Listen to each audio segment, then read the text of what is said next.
In this video, I'm going to share my experience with you using the 220 watt Pixel LED light.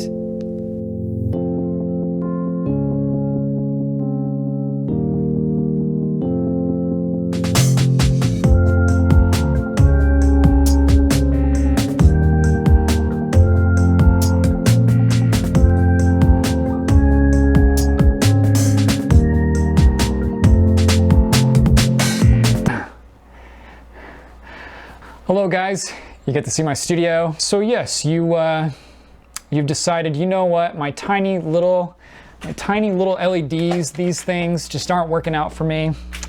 I want to get something a little bit bigger. And you are trying to look for a light that is going to make your footage look more cinematic. So what light do you go with? Well, at the very far end of the spectrum, you have these HMIs that are priced around $15,000. Somewhere in the middle, you have the aperture lights priced around $1,200, and then you have the Pixel 220 watt light that's priced around $500. And so this is the light that I chose to get. It's the light that is lighting me right this very second. I love this light. I've used it for a couple of months. I've used it in interview settings. I really do like the quality of this light. It has a great CRI rating on it. I think the CRI rating is like about 97 or 98, I believe. And I have it peaked up all the way right now. So right now I have the Godox diffusion on with a grid, and that's the setup that I'm using currently to shoot this little host part of the video on.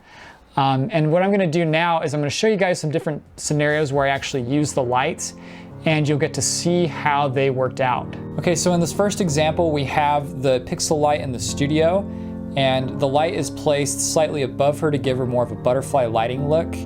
And we have the Godox diffuser on. The diffuser is double diffused, and we have the grid on the end. So very similar to the setup that you saw with me. So we're on the GH5 natural color profile. The f-stop is at 2.8 and the ISO is at 160. In this example, we have the sun behind her and it's creating a rim light around her hair. And we have the Pixel light that is adding in some fill to her face.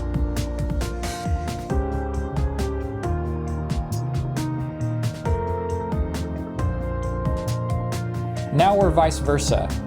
We have the sunlight that is the key light, and we have a diffuser that is diffusing the light and making it more soft on her face.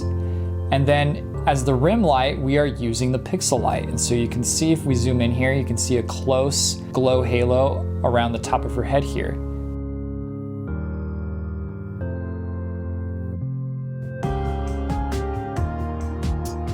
As far as the build of the Pixel, the build is really good. It's very durable. It's made of aluminum, so it feels really good.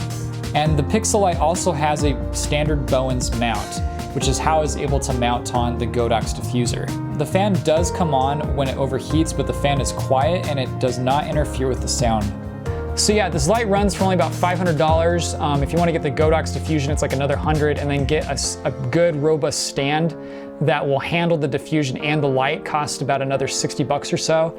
And so all in all, you're probably paying about $660 out of pocket for the complete setup that you would want, which is a killer deal for how bright this light is. I so recommend it.